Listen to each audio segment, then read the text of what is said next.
So, here we go. I am going to try to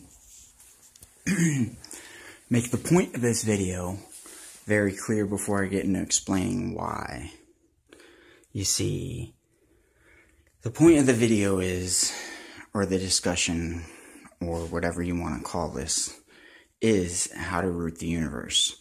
The point is, if given the choice or the decision to sacrifice yourself or choose self-perseverance to another being or entity, you should choose to sacrifice yourself depending, and here's the one rule that is important, depending on who that being or sacrifice, or that being or entity or human is, and what their intention is. How to define, how to sense that, we'll get to later on. Okay, so, let me think. I really don't have my thoughts together on this yet. I should have made notes. Jeez, I should have made notes.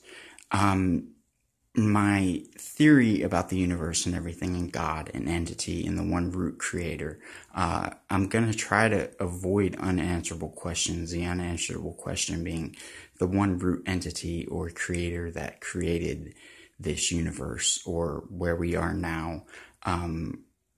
If God created the universe, who created God? What came first, the chicken or the egg? These are unanswerable questions that I'm not going to be able to answer, so I'm not going to try. But with the situation where we are right now as humans on Earth, that I think I can explain. I have a pretty good theory about. So my theory is that there was one root entity or a creator or whatever that was given a set of variables, say like me learning to play the violin and not having a teacher. One day I just decided to pick up a violin and I didn't have a teacher. Now the violin is made up of a infinite set of variables of what you can do with it between creating frequencies on the fretboard. Nobody showed me how to do that, so I came up with a melody on my own. Now, the problem is that I can't seem to escape this one melody that I play, right? So, basically, I want to hand the violin over to somebody else and see what kind of melody they can play and see if I can learn from them. So, the one root God or one root creator, basically got bored with its own melody, with what it was doing, with the variables, with the notes it was playing, with the melody it was creating, with the elements that it was fucking around with the laws of thermodynamics and everything that it was manipulating. So it decided to split itself up and sacrifice its power to another entity or being in order to experience something new, because it was bored. He or she probably, or he, was bored with what it was doing and what it was experiencing. So,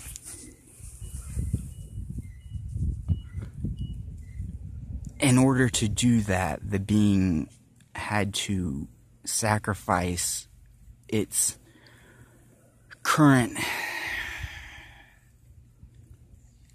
state. Okay, here's an analogy. Like, so you're like a rock star. You're number one. You're the best in the universe. You're the best there ever was. And everybody loves you, right? And you're rocking out and everybody loves it. You know, you're a rock star. You're on stage. You're the center of attention and everybody loves it. And somebody comes up and say, like, you're playing a saxophone or violin or guitar or whatever it is. We'll use violin. We'll use violin for the analogy. Somebody comes up and says, like, say it's another being. It could be a child. It could be a drunk guy. And that's the difference I was alluding to earlier when it comes to who you make the sacrifice to. Obviously, you make the sacrifice to the child or the young innocent being, and not the intoxicated old motherfucker that has had too much. So basically you're on stage, you're rocking out, and some other being wants to hold your violin. Now you have a choice to either hand over your power, hand over your current state of bliss and enjoyment, or to keep it for yourself and keep enjoying it, or to hand it over and give somebody else a chance. To me, the choice is obvious. It's clear. It's stupid. It's so freaking simple. There's only one choice, and that is to hand it over to somebody else. Because it's kind of like being at a party, and, you know, my theory is that heaven is a big party. And what happened was God was dancing and wanted other people dancing, so decided to invite other people to come and dance. But God had, say, eaten a bunch of MDMA or maybe swallowed a crack rock and was really thirsty and thought he was going to die. So he goes and asks this other God entity if he can have a sip of that kid's beer. And the kid goes, no, this is my last beer. I'm sorry, you know, you can't have it. You can't have a sip of it. And you're like, well, I'm going to die, man. I need something to drink or I'm going to die. And the kid's like, well, you know, I'm sorry. This is, you know, this is my last beer. It's mine. And you can't have it. So, basically, you don't want those kind of people at the party, right? But how do you know who's who? How do you know who's going to make that sacrifice and who is not going to make that sacrifice at the end of the day? So you have to come up with a test for people. It can't be a questionnaire. People can fake questionnaires. And you can't just ask somebody, because people say things hypothetically. Yeah, I would make the sacrifice. I would do it. I would give myself up for somebody else. No, it has to be a real experience in order to be a test. It has to be something that they don't know it's a test, right? It's a double-blind study, like with science. Science is double-blind study. You are in control of the variables, but you're not in control, the subject does not know. The subject is not in control of the variables. We are not in control of the variables. We are not in control of the laws of physics. We are not in control of light. We are not in control of anything. We are the subjects of the test. And the test is, would you give or sacrifice yourself if somebody else really, okay, it doesn't even come down to ultimately sacrificing yourself or your being. It comes down to resources. That's what this whole thing is about. This whole thing is about resources. Money, time, energy. These are the things that make up the constructs of us having a good time and partying, right? Beer. I'm going to use the party analogy. You gotta have beer, you gotta have food, you gotta have hors d'oeuvres. If you really know what you're doing, you're going to have some good drugs, you know, which are just neurological plugins to alter your experience or feelings, which you're trying to make good. You want good feelings, good experiences, right? So I'll get to that other thing about good drugs and bad drugs in a little while, and poison, what's not poison, what's evil, what's not evil. I forgot what I was talking about. So yeah, the party analogy. Basically, we want more people at the party. Some people left the party and they went to go to other parties, but this one entity or this one creator or this group of creators or entities wants more people at its party because other people left or they didn't show up, and doesn't know who to invite, so has to come up with a filtering system of who to invite. Real quick, I'm going to finish the analogy about what's poisonous. Somebody had to eat hemlock berries in order to discover that they kill you, that it's a poison.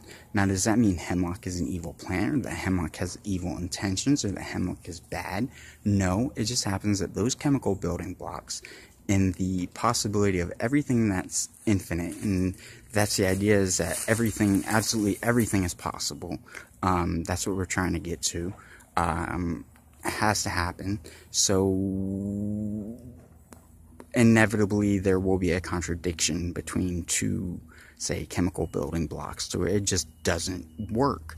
Now, as we're building creation and getting more and more of creation, because obviously we get bored with what we have to discover with these new elements and these new forces and these new beings and these new soul templates, what mixes and what doesn't. What happens when you put baking soda and vinegar together. Like, we didn't know, but somebody put baking soda and vinegar, and it had a reaction. Now we know. Doesn't mean it's evil or bad. It's just, it is what it is. That's what happens. According to that set of variables that we happen to be playing around with. It's like Alan Watts says, you don't play the piano, or you don't work the piano, you play the piano. It's all play. It's a playground. Is Earth a prison or a school? There's a lot of people on YouTube right now saying that Earth, I'm not even going to talk about flat earthers. I'm a flat earther. I'm not a flat earther. I believe it. I don't believe it. I'm not going to talk about that right now, but I don't believe the Earth is flat. I believe we are floating in the universe. And I also don't believe it's a simulation. I believe this is the real thing of what's going on. This is the root. We are in the root universe. We are not in a simulation of a simulation. Okay, and what was I talking about? Oh yeah, how to root the universe. So the way to get to, it's about, like Timothy Leary said, the politics of ecstasy. It's about who gets to feel good and who doesn't. Who do you invite to the party, and who do you say, has to stay home and go do something else because you don't want them there, because they wouldn't make that sacrifice for you, or they're selfish, right? You just don't want selfish people there at the party who will get you killed. They will get you killed because they won't give you the resources that they have plenty of, right? So the situation is like, it's like with the kid and the beer at the party and the time I ate the crack rock. I was at life and death between my existence and not existing, and losing everything that I had or ever have worked for. And he was not. And he had plenty of resources. He was just chilling, man. He was enjoying the party. And he had all these resources. He had all this beer. He said it was his last one, but it wasn't. I know that because I saw him several hours later with a different beer. That he said was the same beer, but nobody holds the same beer at a party for 2.5 hours.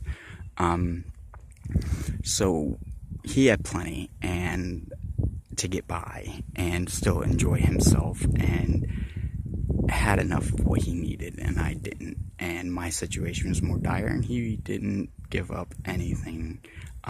Those are the people you don't want at the party. But like I said, how do you know who's who?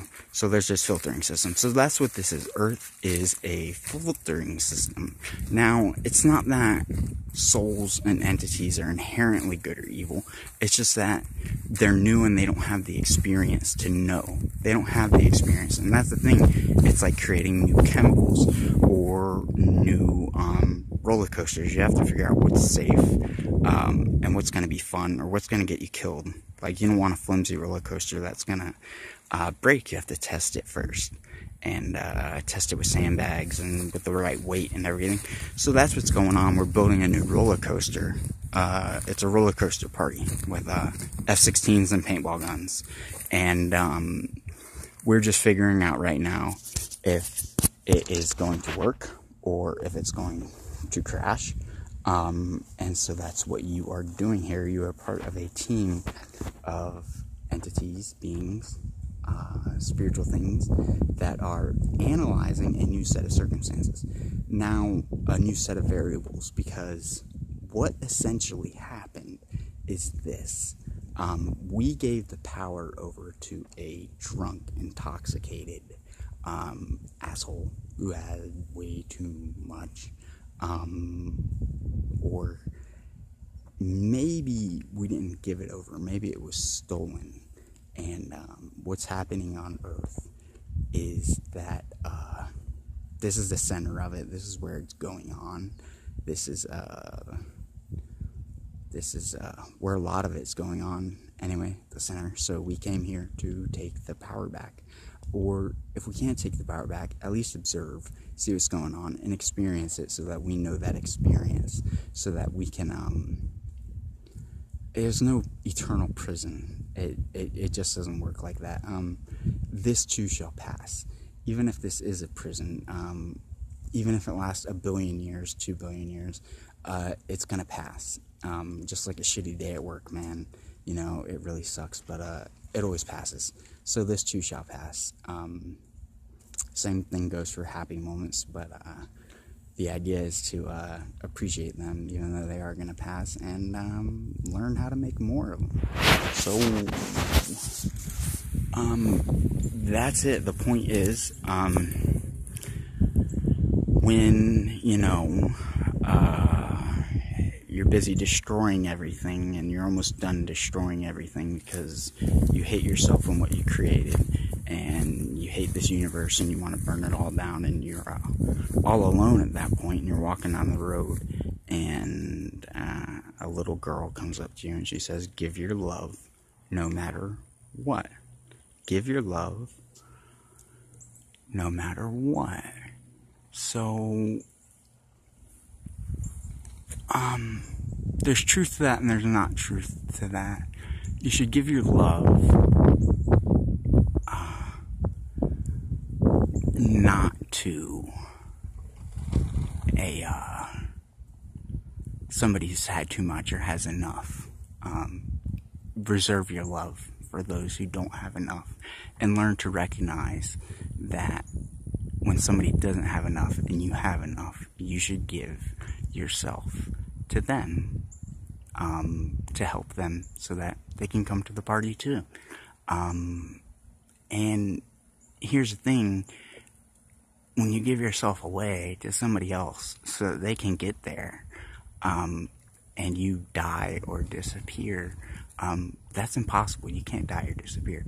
You're gonna come back as somebody else. Your consciousness is gonna be experiencing a different set of variables and experiences, but ultimately that consciousness will arrive at the party, will wake up enjoying the roller coaster, will, you know, we'll make it. We'll make it to the root, back to the light of infinite love. So you give your love and you get infinite love. You give infinite love and you get infinite love. That's the point. But be careful. It's a lesson that I'm actively learning. I get into a lot of trouble because I give my love no matter what. I give everything away to everybody. I give my money away. I give my beer away. I give everything away, or I lose it. But I think that's because instinctually, I have this instinct that tells me that no matter what, I'm still gonna get back to a place of infinite love where I don't need anything, where resources don't matter. And the way to do that is to offer them to others, other things, other beings. You give it away. Give it away now. But that's not what's going on here on Earth. What's happening here on Earth is we're experiencing the opposite of what happens when collectively we don't give it away. When we collectively choose self-perseverance over self-sacrifice, this is what happens. And, oh God, there's such beauty and wonderful things here. Did you see my flowers? Let me show you my vincas. I'm in Florida, by the way. I believe Florida is in the corner of the Bermuda Triangle. There's a triangle inside of a triangle inside of a triangle in the universe. And I'm going to show you where the center of it is a circle inside of a cube inside of a circle. And I do believe that this is what color it is.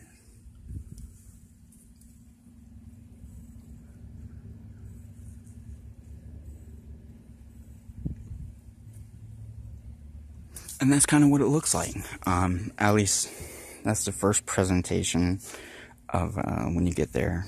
It's happening to me one time on psilocybin mushrooms in the middle of a storm created by HAARP. I closed my eyes and the great words of the atmosphere. I forgot his name. I think he's passed now. For the first time ever, I remember being born. So, that's the long and short of it.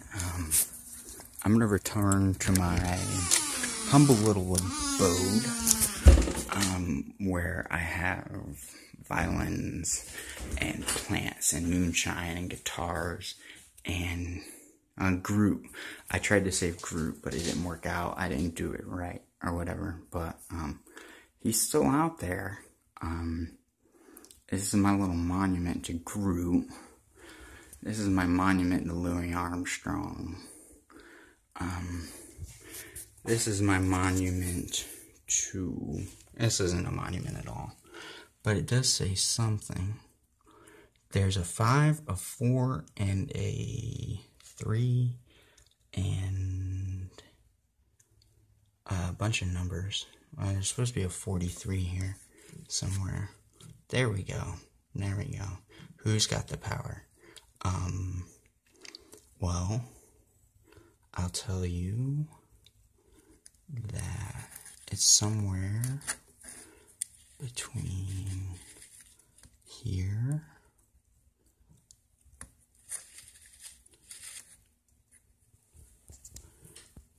and never mind, that's nonsense. I'm gonna give that up. That was a little wormhole I went into. Anyway,